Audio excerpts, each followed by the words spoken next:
If you are wondering what are the best brawlers to play in ranked and which brawlers are best to upgrade in Brawl Stars, then you have clicked on the right video. I am going to give you the 10 best brawlers based on how easy they are to play, the maps in rotation, and much more. Let's get started. I start with the Brawler Berry because in my opinion, she is the best thrower at the moment. I think she is a bit on the underrated side of the brawlers. You don't see her often, but she is actually such a good brawler. This is because she can heal and also put a lot of pressure with her attacks, and especially on these kinds of maps and game modes like Brawl Ball, she can really have a lot of influence on the game. You can help your teammates by means of healer or getting control, but you can also easily make kills yourself because she is good enough for that with her super and hypercharge. So if you are looking for a good thrower to max or play, then it's Barry. As you might have expected, Kenji is also on this list. You probably see him a lot since his hypercharge came out. Actually, he has always been good, but since his hypercharge, he has only come into the spotlight. Of course, his hypercharge makes him almost broken, but without hyper, he is also very good. Kenji is a brawler that is easy to play and can have a lot of impact on your games,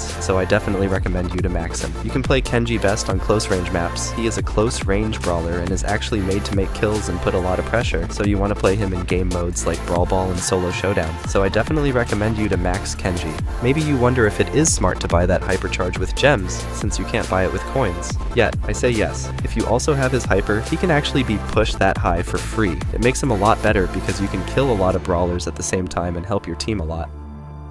That's it for Kenji. Now I'm gonna give you an underrated brawler that is long range for the fans.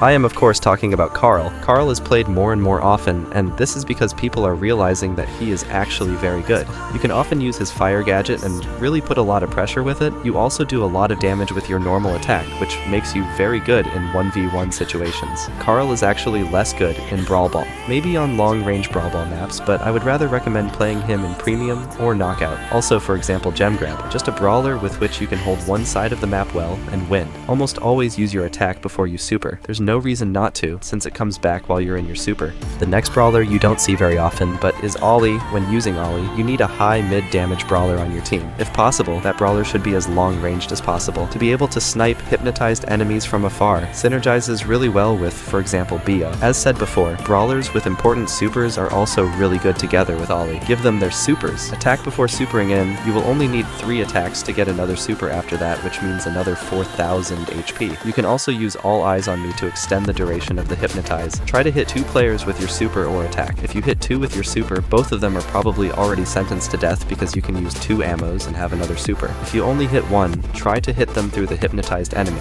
The next brawler is Chester. I actually put Chester on this list because he doesn't need much skill but is really good and can be played in many game modes and maps. Chester is actually a brawler that is just really chill to have max because you can easily push him and he has few counters. You can of course play him best on close and mid-range maps, like in Brawl Ball for example. Then you can easily make kills and open the path to the goal. With your different supers, you can also do a lot. Each is useful in different situations, which is very useful. B is also on this list, and that is simply because of her damage.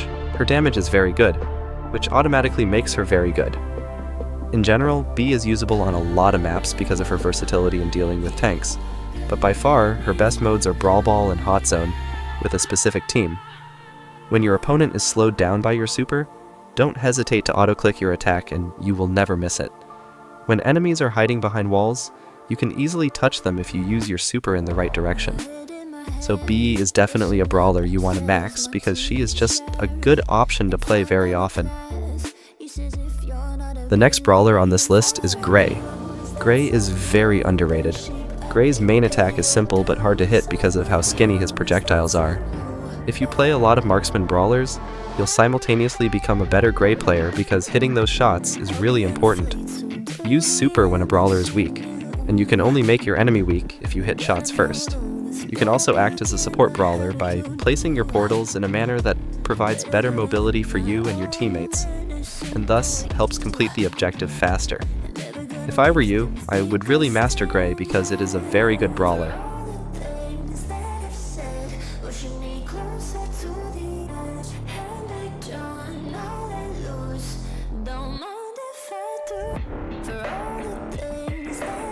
Hank is a tank brawler with a unique charge mechanic.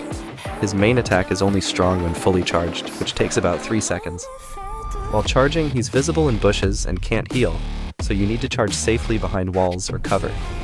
The attack pierces enemies and can hit behind walls if they're close enough. His super fires 6 torpedoes in all directions and heals him based on how much health he's missing, making it great for clutch situations or when surrounded. Hank isn't made for rushing. He controls space and punishes anyone who comes too close. Gene is a mythic support and control brawler with a versatile playstyle. His main attack shoots a medium-range projectile that splits into smaller shots if it doesn't hit a target, letting him pressure wide areas and poke safely from range. His strength lies in his super magic hand, which pulls an enemy from far away directly to him. This is perfect for isolating key enemies, finishing off squishies, or disrupting the enemy team's setup. He's not made for rushing or close-range duels. Instead, Gene thrives on patience, positioning, and timing. You play him by controlling lanes, poking from behind cover, and waiting for the perfect moment to use your pull. A good pull can instantly shift momentum, especially in team modes like Gem Grab, Brawl Ball, or Knockout. Gene is strongest when backed by teammates who can follow up his super. Don't waste the pull. Make sure you can confirm the kill or take map control after. His chip damage adds pressure and his star power can heal allies, making him a flexible support. Play smart, control space, and punish mistakes.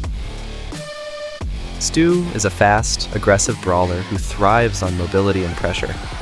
His basic attack shoots 2 fast projectiles in a straight line with quick reload speed, making it easy to charge his super after just 1 hit. His super is a short dash that damages and knocks back enemies in his path, and it can be used repeatedly as long as he keeps landing shots. Stu's whole playstyle is built around chaining supers to stay mobile and unpredictable. You shoot, get your super, dash, reposition, and repeat.